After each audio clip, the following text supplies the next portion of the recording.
These things have their mysterious negative factors that we have to watch for constantly. Because faith is a wonderful thing, but when it's put in the wrong place and the wrong things are believed in, it can be very costly in terms of health and happiness in life. One of the simplest examples of what might be termed magic that man has used from the very earliest time is prayer. Now, prayer can be a very wonderful thing for the human being. It has a tremendous potential for good. And yet so few of us can use prayer unselfishly. It is so hard for us to really be sincere, even in this. If we really believe that prayer is a power, then this power becomes the basis of a temptation of some nature. Power promises us things. And it's very hard to believe in power without trying to use it to our own advantage or to the disadvantage of someone else. I know people who have spent many years praying that misfortunes would come to another person. How we can do a thing like this in the name of God is difficult to understand, but it happens every day. We also have a great number of prayers in which the individual is asking God to take care of things he should be taking care of himself, not waiting for the infinite to step in and correct a commonplace situation that we should all be able to handle. Therefore, we have prayer, which essentially is a relationship with God, transformed into a kind of a basis of a new kind of old age pension or social security. Prayer becomes the basis of the gratification of very commonplace desires. We don't realize we're misusing it. We have the best intentions in the world. But when we start to pray that somebody else is going to let us foreclose a mortgage on them, we're in dangerous ground. We're in very dangerous ground. And when someone stands up and testifies that as a result of prayer they've doubled their income, there's just a little doubt as to whether this is what prayer was intended for. Whether we really have a right to assume that some spiritual force in nature, a force which has as its primary concern the achievement of ultimates, the great infinite patterns of things, should be supplicated every time we have a headache or every time we have an appetite or a desire which we feel needs gratification. This type of use seems to lead us away from the essential integrity of life. And when we pray that somebody else shall be over-influenced in some way or another, what about the other person? What about the individual who lost money so that our income could be doubled? Did the universe turn on him for our benefit? Was our prayer a means of dishonestly acquiring that which did not belong to us? Most people won't even bother to ask the question. They don't care how it's fulfilled as long as they get what they want. But can we assume that the universe operates this way? And if we're willing to assume this, what happens to our own relationship with every problem of existence? The moment we take the honesty out of the universe anywhere, we take it out everywhere. Either there are principles and rules in this world or there are not. And if there are rules, we cannot break them, and we shouldn't try.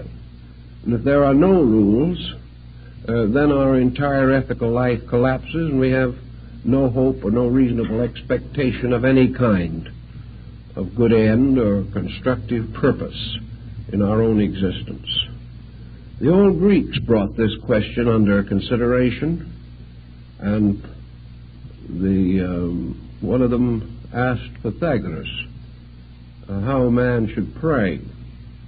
The old Greek replied, never pray for anything. Don't pray for the fulfillment of any desire, because if you pray hard enough, your desire may be fulfilled, and may be the destruction of you.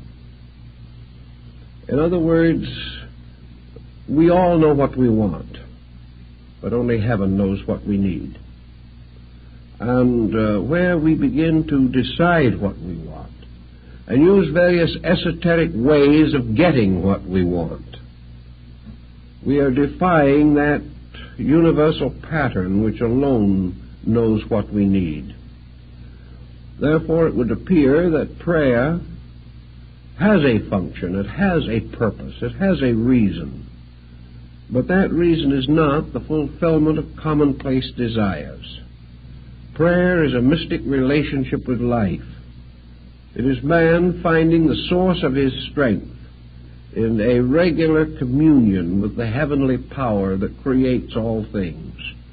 Nearly all ancient prayers were hymns of praise, hymns of thankfulness and gratitude. It was very rare indeed to find in ancient or primitive prayers anyone asking for anything. It was the person simply stating in simple conviction his realization of the wonders of life, of the blessings he enjoyed, the wonderful privileges that he had. And he gave thanks to heaven for the sun and the moon and the earth and the seasons and the harvest. He was not asking, he was thanking. And prayers of this nature are pretty safe prayers, because they do not involve any interference in the processes or order or reason of life itself.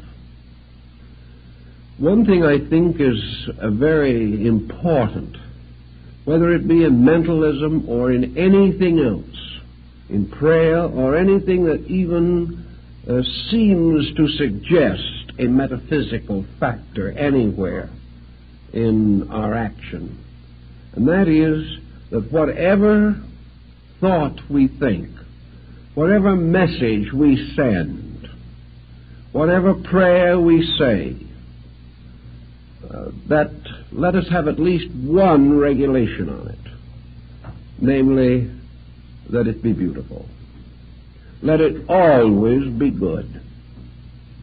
Let it always be something that if it so happened that it returned to us, we would be glad that it had returned. That there is nothing in it whatever that could be hurtful or harmful or evil. That we ask nothing of another person, exercise no influence over another person, except to bless them, to wish them well, and to hope them the strength to be themselves. Asking that they do nothing for us, or because we want them to, but asking only that they have the insight and the understanding to live true to their own highest principles. If we are very, very careful to keep ulteriourness out of our thinking, we do not have to live with the consequences of it sometime in the future. But just as we have taken every new and beautiful discovery that man has made and finally used it to hurt man, so even the most simple and beautiful and gracious thoughts that perhaps we start with all too often are twisted around to find some advantage for ourselves or disadvantage to others. In times of war, both armies pray for victory. This cannot be. In all the problems of life, we seek to call upon a divine aid for the advancement of some human concern. And this advancement is nearly always selfish. So another very safe rule in connection with all transcendentalism is to take the self out of it.